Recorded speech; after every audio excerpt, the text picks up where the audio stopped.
안녕하세요. 쌍둥이 파파입니다. 오늘은 아동의 놀이 발달에 대해서 설명해 드리고자 하는데요. 오늘은 제 육성보다는 저 두 자녀 테이태민의 놀이했던 모습들 촬영된 영상들을 보면서 설명해 드리도록 하겠습니다. 그럼 한번 영상을 가볼까요? 영상을 한번 보러 가볼까요?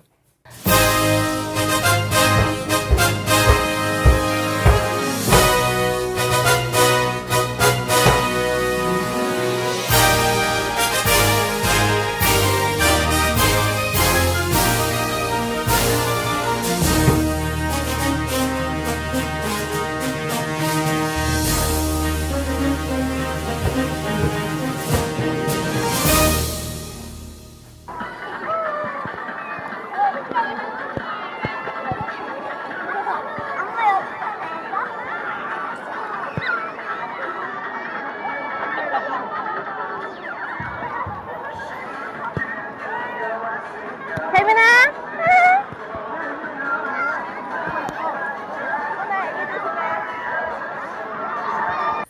네, 이번 시간에는 아동 놀이 발달에 대해서 세 가지 관점으로 설명해 드리고자 합니다.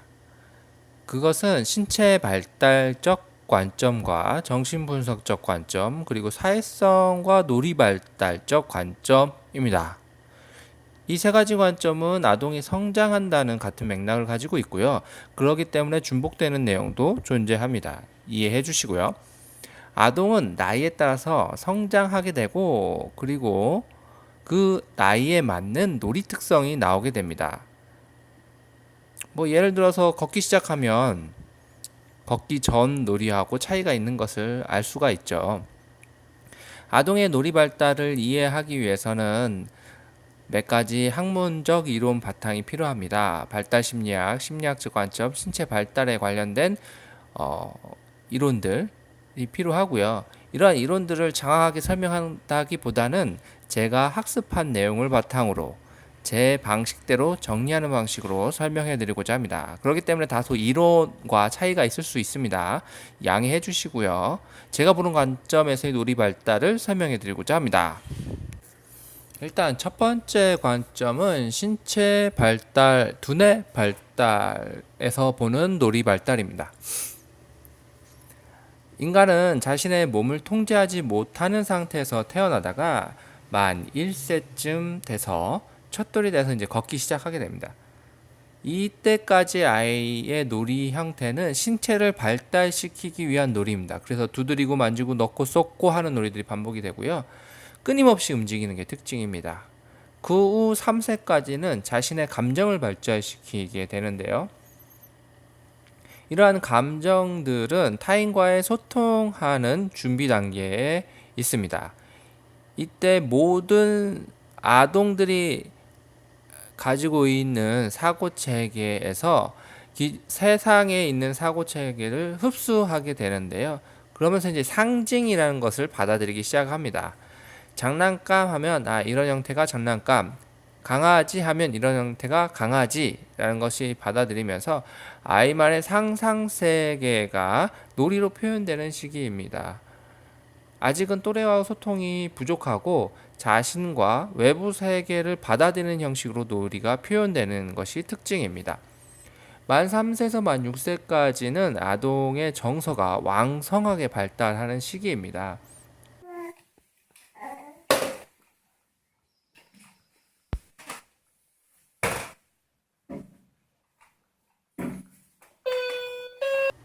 그리고 타인과의 소통이 증가하게 되는데요. 그러면서 또래들과의 아주 간단한 규칙에서부터 놀이가 시작이 됩니다. 점점 더 성장하면서 그 규칙들은 복잡하게 발달하게 되죠. 이때 많이 나오는 놀이가 소꿉놀이입니다. 소꿉놀이를 통해서 타인과 소통을 하고 소통하는 것을 통해서 사회성을 발달시키는 모습을 보여지게 되고요. 만 6세부터 어떤 규칙이 있는 놀이가 가능해지기 시작합니다. 이전까지는 아이들이 가지고 있는 자신만의 규칙을 가지고 놀이를 진행을 하려고 하다 보니까 또래들하고 마찰들이 많이 일어나는데요. 한 만 6세쯤 되면 인지 발달이 시작이 되거든요. 그러면서 규칙, 이미 사회에서 정해진 규칙들을 받아들이기 시작을 합니다. 그러면서 아이들의 놀이가 단순히 자신의 상상놀이에서 주사위를 던지고 주사위 나온 숫자만큼 움직이는 규칙 있는 놀이 방식으로 발전하게 됩니다.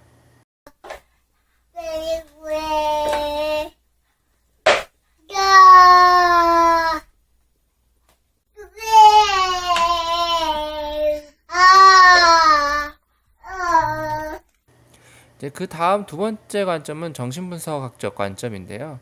정신분석에서는 리비도라는 개념을 사용하고 있습니다. 리비도는 심리적 욕구를 표현하는 것인데요. 사람들은 두 가지 욕구를 기본적으로 가지고 있다고 합니다. 하나는 성장 욕구와 하나는 파괴 충동 욕구라고 얘기를 합니다. 이제 프로이트 같은 경우는 심리 성적 욕구라는 개념의 리비도라는 용어를 사용하게 됐고요. 이런 리비도가 성장하면서 그 위치가 변화한다라고 생각을 했고, 그 신체에 집중하는 리비도가 위치하고 있는 것에 따라서 심리 성적 발달 이론을 내놓게 됩니다. 생애 초기에는 입을 통해서 모든 욕구를 만족하다가 그게 점점점 이동을 하면서 성기로 이동하는 모습. 그러면서 이제 자녀를 양육하고, 그러니까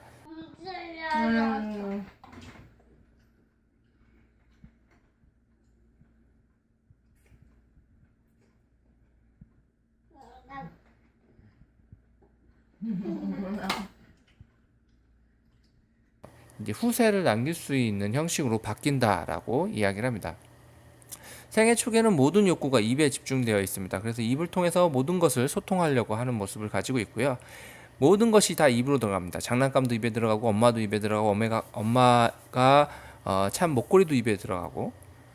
이때 아이들은 이제 단순한 음조를 따라하면서 이제 엄마가 들려주는 동요를 통해서 놀이가 시작이 되고요. 모든 것이 입을 통해서 놀이가 진행이 됩니다.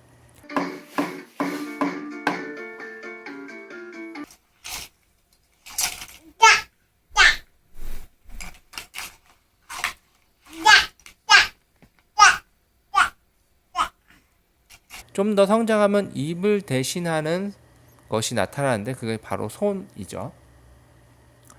이때는 모든 사물을 빨아들이듯이 세상을 탐구하는 놀이가 시작이 되고요. 그래서 모든 걸 만지고 두드리고 깨물고 던지고 빠는 행동들이 놀이의 특징입니다. 다음 단계는 학문기입니다. 학문기 이전의 아동들은 모든 사물은, 모든 타인, 모든 사람들은 자신의 일부라고 생각을 하고 있다가 어느 순간 나와 다름을 알게 되고 나와 내가 아닌 것을 구별하기 시작하게 됩니다. 자신이 보유하고 있다가 이제는 배설해 버려야 되는 시기가 된 거죠. 그것이 이제 놀이로 표현되고요. 이때 아이들은 엉덩이, 똥 너무 좋아합니다. 그리고 자신의 일부였던 똥을 바라보면서 안녕, 잘 가 하는 놀이들이 나타나는 시기이고, 이것이 학문기 아동의 놀이 형태입니다. 성기기는 이제 다른 말로 오디푸스기라고도 이야기합니다. 그리스 로마 신화 오디푸스와 이 시기의 아동들의 특징들이 유사하다라고 해서 프로이드가 명명한 것인데요. 이 시기의 아동의 특징은 타인과 소통하는 것입니다. 엄마를 독점하고 있다가 어느 날 보니 아빠라는 존재를 깨닫게 되고 아빠를 무시할 수가 없게 됩니다. 엄마를 독차지하고 엄마는 다 내 거라고 소유하고 싶지만 보니까 엄마의 소유는 알고 보니까 아빠인 것 같은 거예요. 그러니까 아빠를 없애버려야 되겠다는 충동이 일어나는데 아무리 덤비고 공격해도 찔러보고 공격해도 이길 수가 없는 존재죠. 그러다가 이제 아빠라는 존재를 받아들이면서 아빠와 같이 행동하려는, 아빠처럼 되려는 모습으로 성장하게 됩니다. 이 시기에 많이 나타나는 놀이가 이제 소꿉놀이 형식입니다. 이제 자신이 엄마가 되기도 하고 아빠가 되기도 하고 뭐뭐인 척 하는 놀이를 통해서 세상을 배우고 아빠나 엄마의 모습들을 배우는 시기가 됩니다. 그리고 또 자신이 아빠 역할을 대신함으로써 엄마를 소유하고자 하는 욕구를 놀이를 통해서 충족하게 되는 특징들을 가지고 있습니다.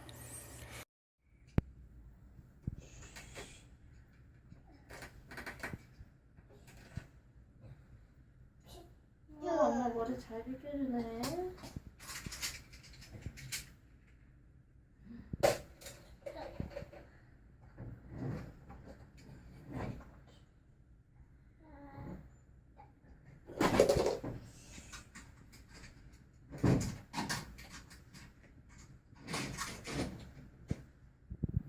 이제 마지막 관점은 이제 사회성 발달 관점을 볼 수가 있는데요. 그때 이제 아이들은 타인과 소통하는 방식에 따라서 놀이가 다음과 같은 발달 순서를 가지게 됩니다. 신체 놀이, 혼자 놀이, 상상 놀이, 규칙 놀이. 신체 놀이 시계는 자신의 신체를 발달하기 위해서 수없이 반복하는 놀이를 합니다. 성인인 부모여도 신체적 한계를 느낄 정도로 무한 에너지의 모습을 보이는 시기인데요. 그 무한한 에너지가 어디서 나타나는지 도저히 알 수 없지만 그 무한한 에너지는 아이의 신체 발달, 성장을 위해서 보여주는 모습이라고 생각합니다. 그렇기 때문에 끊임없이 움직이는 모습을 관찰할 수가 있고요. 그 다음 단계는 혼자 놀이 시기입니다. 타인과 소통하기보다는 혼자 놀이하고 혼자 자신만의 상상 세계를 구축하고 하는 놀이 특징을 가지고 있음에도 항상 부모가 엄마가 곁에 있어야 되는 시기입니다. 엄마가 곁에 있어야 되는 시기입니다. 왜냐하면 아직 정서적인 정서 처리 흥분되거나 뭔가 슬픔이 오거나 뭔가 분노가 오거나 두려움이 있으면 그걸 어떻게 처리해야 될지 아직 모르는, 어떻게 처리하기 힘들어하는 단계이기 때문에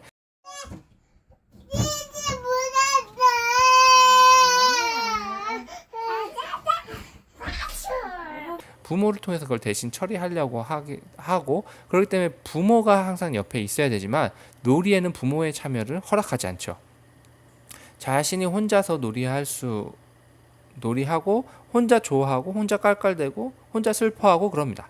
부모는 이해할 수 없는 놀이들이 많이 나오는 시기이기도 합니다. 그러다 점차 이제 부모 참여를 허용하는 모습이 나오면서 이제 상상놀이 시기로 접어들게 됩니다. 이 상상놀이 시기의 특징은 동화책에 나오는 스토리, 애니메이션에 나오는 스토리가 아이 놀이에서 표현되는 시기입니다. 소파 위에 올라가가지고 여기는 바다하고 아빠 저기 사고가 나타났어 또 피해야 돼 이런 자신만의 상상놀이가 표현되는 시기가 이 시기입니다. 이 시기를 지나면 이제 규칙놀이 시기로 접어들게 되는데요. 규칙놀이는 이제 보드게임, 스포츠 규칙 있는 놀이들을 하는 시기입니다. 특히 이제 두뇌를 많이 사용하는 놀이로 점점점 변화하게 되고, 기존에는 몸이 움직이는 놀이를 더 관심을 가졌다면 이제 규칙놀이 시기가 돼서 점점점 성장하게 되면 신체를 움직이는 것보다는 머리를 쓰는 놀이를 더 흥미를 가지게 되는 특징을 보이게 됩니다.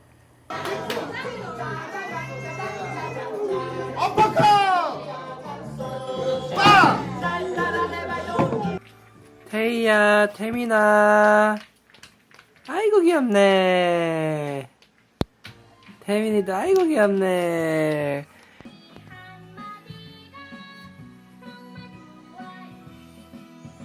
그래서 아이의 성장에 따라서 놀이가 발달하게 되는데요.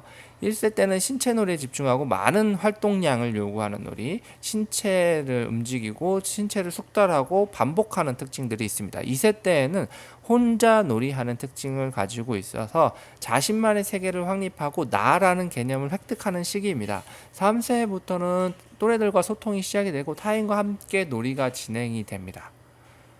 초등학생이 되면 이제 규칙놀이가 시작이 되고 보드게임과 같은 놀이가 이미 사회에서 정해진 규칙이 있는 놀이를 할 수 있게 됩니다. 점차적으로 발달하면서 신체 놀이 비중은 줄어들고 머리를 쓰는 놀이 비중이 늘어나게 되고요. 청소년기가 되면 그 머리 쓰는 비중이 좀 더 많아지기 시작합니다.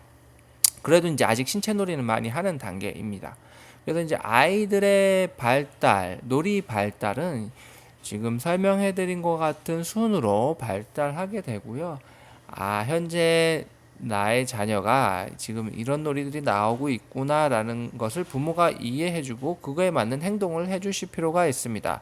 하지만 여기서 말씀드린 나이는 절대적인 기준 나이는 아니고 발달하면서 사람의 발달은 연장선, 연속적인 발달을 합니다. 그 시점에 어느 순간 확 변화하는 시점이 존재하는 거고요. 그렇기 때문에 이론에서는 몇 세, 언제라고 정해져 있지만 각 개별마다 그 시점은 달라질 수 있고 조금씩 틀린 점이 있다는 것을 감안하고 현재 아이의 모습을 바라보고 아이가 보여주는 놀이 특성을 보고 지금 아이가 지금 어떤 놀이를 하고 있구나라는 것을 이해해 주실 필요가 있습니다. 네, 이상 쌍둥이 파파가 설명한 놀이 발달이었습니다.